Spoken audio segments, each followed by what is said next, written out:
Merhaba sevgili dostlar. Sözünü verdiğim Matrix videolarımın bir yenisiyle daha beraberiz. Bu videomun konusu, eylemleri, karakteri ve temsil ettiği ideolojiyle Matrix evreninin en marjinal karakterlerinden biri olan Cypher. Koltuklarınızı dik duruma getirin, çayınızı kahvenizi alın ve gelin benimle.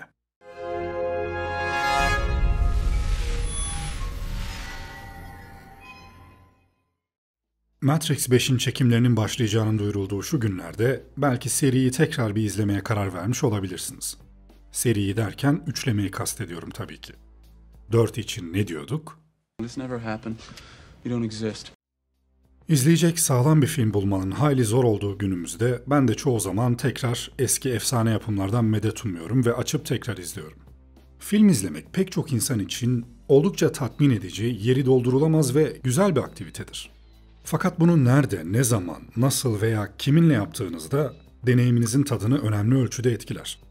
Bu noktada sizlere film izleme deneyiminizi önemli ölçüde keyifli hale getirecek olan bir üründen bahsetmek istiyorum. Bu videomun sponsoru Vision Glow'dan. Vision Glow, oyun konsollarınızla, TV Box cihazlarınızla ve bilgisayarınızla entegre olarak çalışabilen bir şerit LED. Fakat diğer şerit LED'lerden farkı, ekranınızdaki renklerle senkronize olup, ışık geçişlerini ve yansıma detaylarını buna göre ayarlaması. Böylece loş bir ortamda film izlerken ekranınızın renkleri anlamlı bir biçimde duvara yayılarak algısal olarak daha büyük bir ekrana bakıyormuşsunuz hissi verecek ve film izleme keyfinizi ciddi anlamda arttıracak. Ürünü bizzat test ederek yorum yaptığım için LED kalitesinin standart şerit LED'lerin çok ötesinde olduğunu rahatlıkla söyleyebilirim. Herhangi bir ekstra kurulum gerektirmez, televizyonunuzun arkasına kolayca monte edilir ve renklerle otomatik senkronize olur. Şimdi size Matrix Revolutions'ın açılış sekansından bir örnek göstermek istiyorum.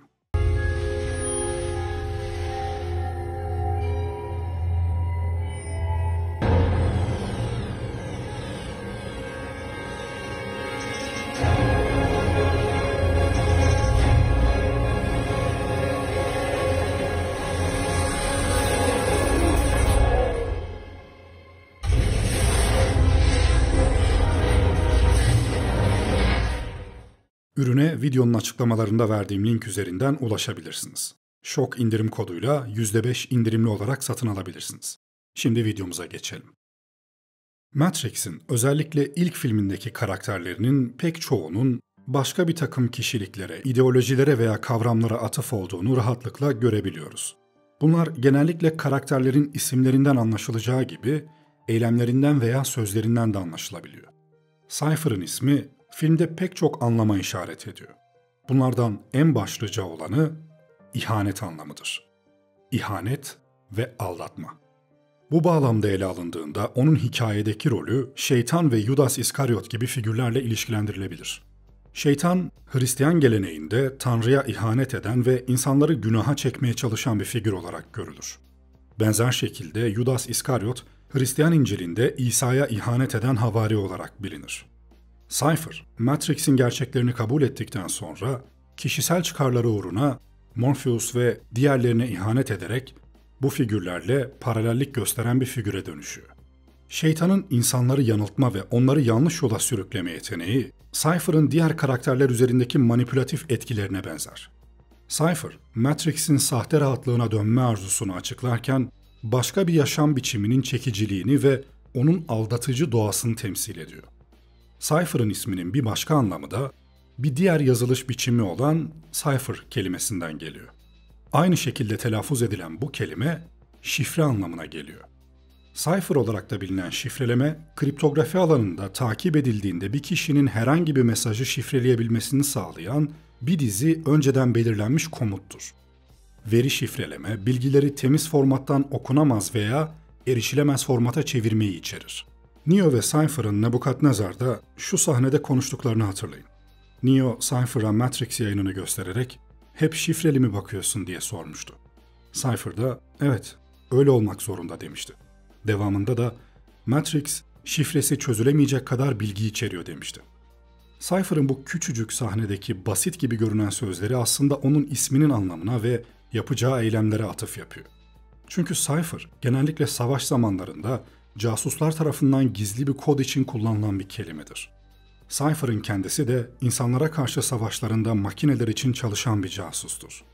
Dolayısıyla Cypher'ın ismi aynı zamanda çifte anlamlıdır. Yani bir kişiden Cypher olarak bahsedildiğinde genellikle o kişinin bilinmeyen bir niteliğe sahip olduğu anlamına gelir. Hovercraft'ın tüm mürettebatı Cypher'la birlikte yaşıyor ve onu kendilerinden biri olarak görüyordu. Onun kendilerine ne kadar düşman olduğundan ve mavi hapı almadığı için ne kadar pişman olduğundan asla şüphelenmemişlerdi. Onu gerçek anlamda asla tanıyamadılar. Daha filmin ilk açılış sahnesinde Cypher'la Trinity bir telefon görüşmesi yaparken biz o sırada Trace programının çalıştığı bir Matrix yayınına bakarız. Görüşme devam ederken yukarıda bir takım rakamlar belirir ve kamera rakamlara yaklaşırken son gördüğümüz rakam 0'dır. Ve biz filme bu 0'ın içerisinden giriş yaparız. Cypher aynı zamanda 0'dır. Yani 0 sembolü. Eğer Neo 1 ise bu Cypher'ı 0 yapar.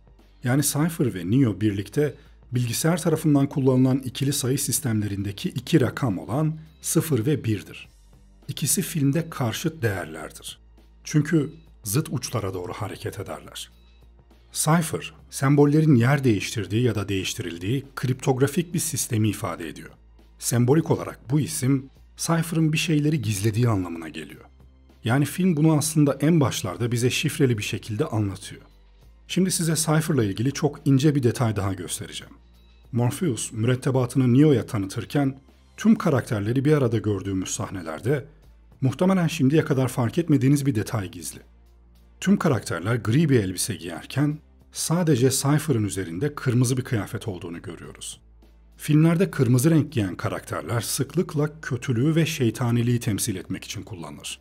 Kırmızı renk sinemada güçlü bir sembolik anlam taşır ve genellikle tehlike, güç, tutku, şefkat ve öfke gibi duygularla ilişkilendirilir.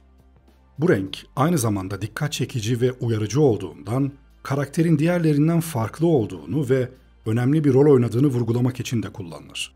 Kırmızı rengin şeytan veya kötülükle olan tarihi ve kültürel bağlantıları nedeniyle bir karakterin kötü veya yıkıcı doğasını sembolize etmek için tercih edilir. Matrix'in ilk filminde en ufak detayların, numaraların, dekorların, isimlerin veya renklerin yapının içerisine özenle entegre edildiğini göz önünde bulundurduğumuzda, burada Cypher karakterinin üzerindeki kırmızı elbise bize yine onun kim olduğunu ve ne olduğunu fısıldıyor. Cypher, Matrix'in ilk filminin ikincil antagonistidir. Antagonist genellikle bir hikayede baş kahramanın yani protagonistin karşısında duran ve onun hedeflerine engel olan karakterdir. Bu karakter birincil olarak Ajan Smith karakteridir. Fakat Ajan Smith ilk filmde henüz sistemin kurallarını takip eden bir ajanken bu rolü üstlenen ikincil kişi Cypher karakteridir. Antagonistin temel işlevi hikayenin çatışmasını yaratmak ve sürdürmektir. Bu karakter hikayenin ilerlemesi için gerekli dinamikleri ve gerilimi sağlar ve genellikle protagonistin karşıtı nitelikler taşır. Antagonistler her zaman kötü veya şeytani karakterler olmak zorunda değildir. Onlar sadece baş kahramanın amaçlarına veya hedeflerine zıt düşen motivasyonlara sahip olabilirler. Bu karakterler hikayenin daha zengin ve daha katmanlı hale gelmesine yardımcı olur. Çünkü izleyici veya okuyucu, protagonistin zorluklar üstesinden gelme sürecini takip ederken daha fazla ilgi ve duygusal bağ kurar. Cypher karakteri bir başka ifadeyle, yani Evil Order ifadesiyle de tanımlanabilir. Evil Order, basitçe kötülük yapan veya kötücül düzen anlamına gelir. Film dünyasında Evil Order veya kötü düzen kavramı genellikle hikayenin ana antagonistinin veya kötü karakterlerin bir parçası olduğu, kurallar ve yapılarla belirlenmiş kötücül bir otorite veya organizasyonu ifade eder. Bu tür yapılar, filmin dünyasında genellikle adaletsizlik, baskı ve kötülük sembolü olarak gösterilir ve genelde protagonist veya kahramanların karşı çıktığı güçlerdir. Cypher karakteri filmin ana antagonisti olan Ajan Smith'le işbirliği içine girdiğinde bu Evil Order yapısının organik bir parçası olur.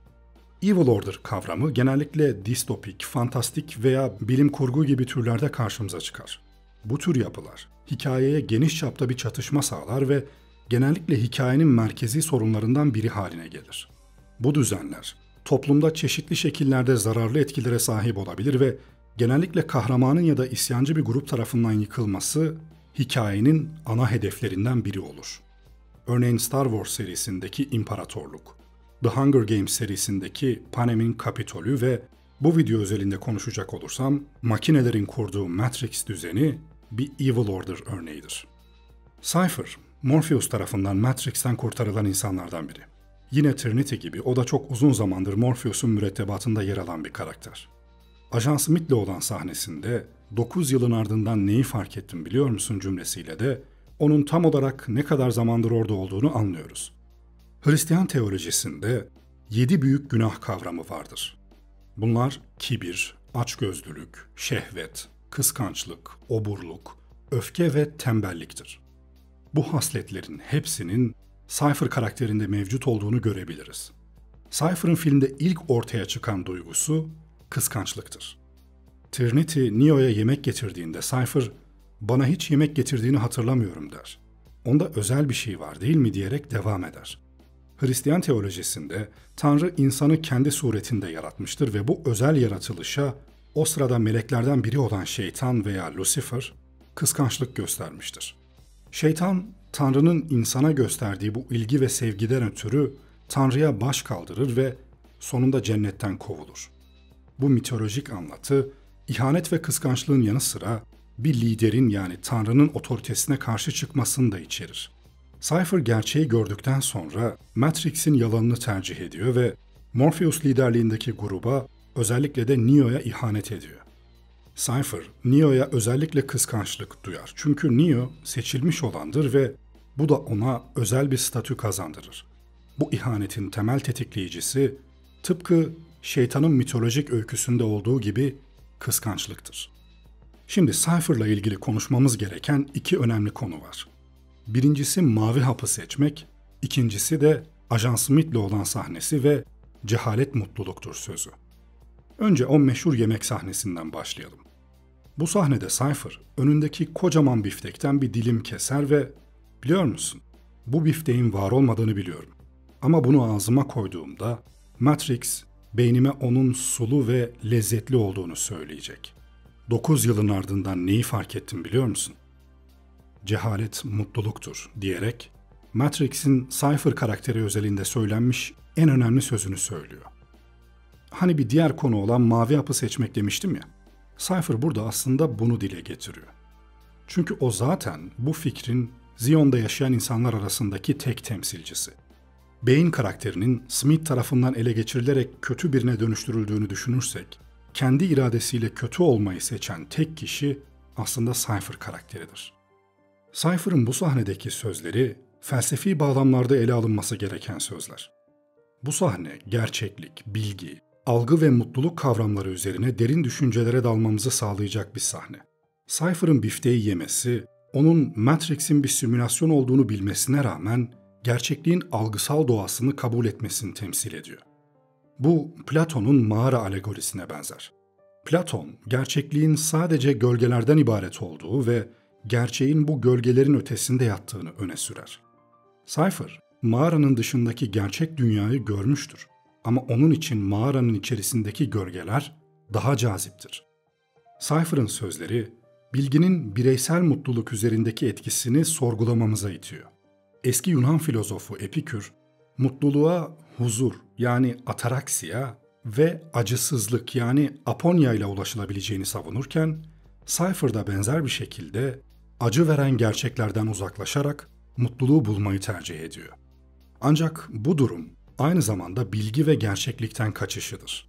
Cypher'ın Matrix'in yarattığı illüzyon içinde yaşama kararı bilinçli bir cehalet seçimidir. Bu bilgi felsefesi ve etik açısından tartışmalı bir tercihtir. Friedrich Nietzsche'nin bazen yalanlar bir insanın yaşamasına yardımcı olur fikri burada devreye girer. Yani bazen gerçekten kaçmak kişisel bir savunma mekanizması olarak işlev görebilir. Cypher, zorlu gerçeklerle yüzleşmek yerine bilinçli olarak mutluluğu seçer ve bu onun subjektif gerçekliğini şekillendirir. Bu konu öyle basitçe üzerinden geçebileceğimiz bir konu değil. Çünkü bu mavi hapı seçme ideolojisi Cypher karakteri üzerinden bize başka bir bakış açısını sunuyor ve empati yapmamızı sağlıyor. Evet, gerçekten de Cypher burada %100 haksız mıydı? Mavi hapı seçmekte kendi içinde tutarlı veya mantıklı bir seçim olamaz mıydı? Fakat bu Cypher'ın durumunda kolayca ulaşabileceği bir hedef değildi. Bunun için ruhunu şeytana satmalı, büyük bir ihanet ve canilik yoluna girmeliydi. Cypher da zaten bunu yapabilecek hedonist bir adamdı. Fakat Cypher'ı tüm bu kötücül eylemlerinden arındırıp sadece ideolojik olarak değerlendirdiğimizde aslında o kadar da haksız olmadığı ortaya çıkıyor. Cypher ekibi sattıktan sonra Trinity ile konuşurken her şeyi itiraf ettiği sahnede ideolojisini açıklıyor. Mavi hapın daha iyi olabileceğini. Morpheus bize gerçeği söyleseydi o lanet kırmızı hapını al da bir tarafına sok derdik demişti. Düşünsenize, Morpheus gerçekten de Cypher'ın söylediği gibi Matrix'ten birini çıkarırken Zion'un nasıl bir yer olduğundan, orada yaşamanın ne kadar zor olduğundan bahsetmiyordu. Evet, sana vaat ettiğim tek şey gerçek, fazlası değil diyerek bunu üstü kapalı bir şekilde ifade ediyordu belki ama hatırlayın mesela Neo'nun tarlalardan çıkarıldıktan sonraki halini. Morpheus'a uyandığı ilk sabah ne demişti? Geri dönemem değil mi? Demişti. Morpheus da hayır ama eğer dönebilecek olsaydın bunu gerçekten ister miydin diye sorduğunda cevap veremedi. Pişman olmuştu aslında. Matrix'ten kurtarılmak ilk etapta güzel bir fikir gibi geliyor ama gerçeğin sert yüzüyle karşılaştıktan sonra bununla tekrar yüzleşmeleri gerekiyor. Trinity Morpheus'u savunmak için yanılıyorsun Cypher. O bizi özgür bıraktı dediğinde Cypher, özgür mü? Buna özgürlük mü diyorsun? Tek yaptığım onun dediklerini yapmak demişti. Yoruldum Trinity. Bu savaştan yoruldum. Savaşmaktan, bu gemiden, üşümekten ve her gün aynı şeyi yemekten. İçinde bulunduğu duruma baktığımızda aslında Cypher gerçekten de sahte olan bir dünyadan gerçek bir dünyaya geçmişti belki ama o gerçek dünya onun için başka bir esaretti. İçinde neredeyse hiç mutluluk barındırmayan bir dünya. O yüzden dedi ki, bu dünya ile Matrix arasında bir seçim yapmam gerekse Matrix'i seçerim. Cypher'ın bu mavi hap ideolojisi ilk filmden sonra Matrix evrenine miras kaldı. Matrix'teki olaylardan sonra Cypher'ın inancından yola çıkarak Cypherits adında bir örgüt kuruldu. Cypherits, The Matrix Online'da ortaya çıkan bir grup kırmızı haptır. Cypher'ın ideallerini savunurlar. İnsanları, insanlık ve makineler arasındaki savaşın gerçeğine uyandırma fikrine şiddetle karşı çıkan bir grup. Bu görüş aynı zamanda filmin izleyicilerinin bir kısmı tarafından da benimsendi. Aranızda da vardır belki Cypher'ın ideolojisini doğru bulanlar. Cypher'ın yöntemleri her ne kadar benimsenmesi zor olsa da ana fikri çoğu insan için makuldü. Şimdi şu yemek sahnesine geri dönelim. Bu sahne birçok düzeyde sembolik anlamlar taşıyan güçlü bir sahnedir ve bu sahneyi Hristiyanlıkta İsa'nın havarileriyle yediği o ünlü son akşam yemeğiyle de açıklayabiliriz. Bu sahne, Cypher'ın ihanetinin tam anlamıyla açığa çıktığı bir andır. Cypher, Matrix'in sunduğu illüzyonun parçası olmayı kabul etmiş, gerçek dünyanın sert koşullarına ve acılarına bir daha dönmemeye karar vermiştir. Son akşam yemeği, İsa'nın çarmıha gerilmeden önce havarileriyle yediği son yemektir ve bu yemekte İsa, kendisine ihanet edecek olan Yudas'ı işaret eder. Bu yemek, ihanet, fedakarlık ve kurtuluş temalarını içerir. Yemek, Cypher için Matrix'in sunduğu tatmin edici ama sahte bir memnuniyeti temsil ediyor. Gerçeği bildiği halde bu illüzyonu tercih eder Cypher. İhaneti, sonunda onun yalnız ve trajik bir sonla ölümüne yol açıyor. Seçimleri onu kişisel kurtuluş yerine yıkıma götürüyor. Cypher'ın düşüncesi Matrix evreninde defalarca sorgulandı. Animatrix'in Program isimli bölümünde Dual karakteri Joe'ya bir eğitim programı sırasında "Dikkatin neden dağınık? Belki de kırmızı hap aldığın için pişmansındır" diyor. Sonrasında da şu önemli kısmı söylüyor. Bu herkesin aklına en az bir sefer gelir. Normal bir hayata dönmek. Sorunsuz bir hayat. Bunları bilmeden önceki hayatımız. Burada Joy, kılıcın yansımasındaki yüzüne bakarak o hayat bir yanılsama olsa bile mi diyor. Ardından Dual, sanal dünyada daha huzurlu olmamız çok gülünç diyerek meselenin ironik yapısına vurgu yapıyor. Aslında Matrix'ten çıkan insanların tutunabilecekleri tek şey gerçekliktir. Gerçeği bilmenin getireceği haz dışında ellerinde başka hiçbir şeyleri yoktur. Üstelik o gerçekler çok büyük bedellerle gelmiştir ve öyle kalması için de büyük bedeller ödemeye devam etmek zorundadırlar. Sürekli savaşmak, sürekli kaçmak, saklanmak, yorulmak. Reloaded'da Zion'da yaşayan insanları görmüştük. Yaşadıkları şey korku, umut, acı ve sefaletten başka bir şey değildi. Ama her ne olursa olsun, bütün bunlar onlar için gerçekti. Morpheus, Matrix'te yaşayan insanlar hakkında Neo ile konuşurken ne demişti? Bu insanların çoğu kurtarılmaya hazır değil. Aralarından pek çoğu sisteme öyle umutsuzca bağlanmışlar ki onu korumak için savaşacaklar. Fakat işte bazıları Matrix'ten çıkarıldıktan sonra bile Matrix'i seçme eğiliminde olabiliyordu Cypher gibi. Cypher eğer planında başarılı olsaydı, Smith'le yaptığı anlaşmaya göre Matrix'te arzuladığı bir hayatı yaşayacaktı. Zion'a dair hiçbir şey hatırlamayacak ve muhtemelen huzurlu bir yaşam sürecekti. Bu sahnede Cypher Smith'e "Zengin olmak istiyorum, bilirsin, önemli biri. Örneğin bir aktör" diyor. Smith de "Siz nasıl isterseniz Bay Reagan" diyor. Burada Smith'in Cypher'a Reagan diye hitap etmesinin altında ince bir gönderme yatıyor. Önemli biri, zengin ve aynı zamanda bir aktör. Yani plan başarılı olursa Matrix'in içerisinde bu niteliklere uyan birinin yerine yerleştirecekler Cypher'ı. Bu niteliklere uyan kişi kim peki? Amerika Birleşik Devletleri'nin 40. başkanı olarak görev yapmış olan ve aynı zamanda başkanlık dönemi öncesinde bir Hollywood aktörü olan Ronald Reagan. O yüzden Smith Cypher'a Bay Reagan diye hitap ediyor. Şimdi başka bir önemli sahneye geçelim. Unplug sahnesi. Yani Neo'nun fişinin çekilmek üzere olduğu sahne. Mitolojilerde ve pek çok dinde şeytanın en önemli özelliği insanları en çok inandıkları şeyler konusunda kuşkuya düşürmektir. Kur'an'da Araf suresinde Allah şeytana belli bir vakte kadar mühlet verince şeytan şöyle der: "Madem ki benim yoldan çıkıp hataya düşmeme ve sapmama izin verdin, ben de gidip senin dosdoğru yolunun üzerinde onlar için pusu kurup oturacağım." Şimdi bu sahnede film çok önemli bir kırılma anına ulaşır. Cypher, Epoch ve Switch'in fişini çektikten sonra Neo'nun başına gelir ve Trinity'ye der ki, eğer Morpheus haklıysa bu fişi çekemiyor olmam gerekir. Yani eğer Neo seçilmiş kişi ise burada bir tür mucize gerçekleşmeli ve beni durdurmalı. Yani ölüyse eğer nasıl seçilmiş olabilir? Morpheus'a inanıp inanmadığını sorduğumda bana hiç yanıt vermemiştin. Hadi, evet ya da hayır. Gözlerine bak. Büyük, güzel gözlerine. Ve söyle bana.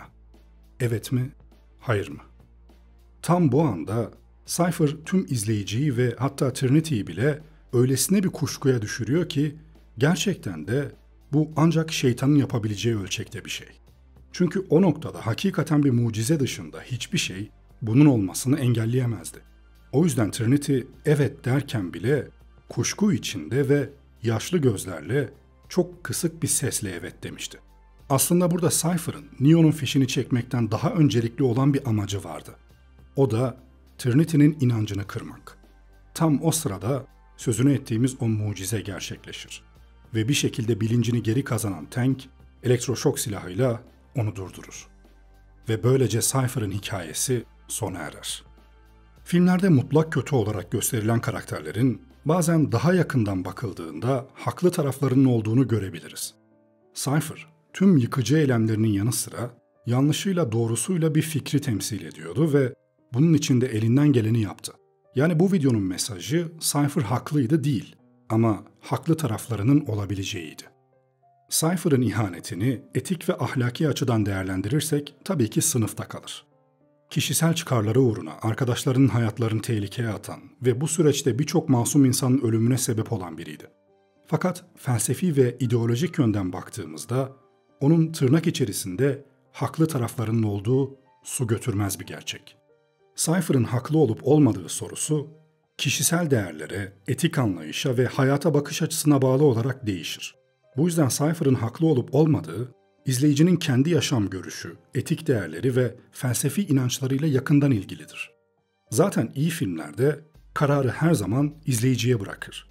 O yüzden ben de yorumu sizlere bırakıyorum. Ben Shock Voice. Bir sonraki videomda görüşmek üzere. Kendinize iyi bakın, hoşça kalın.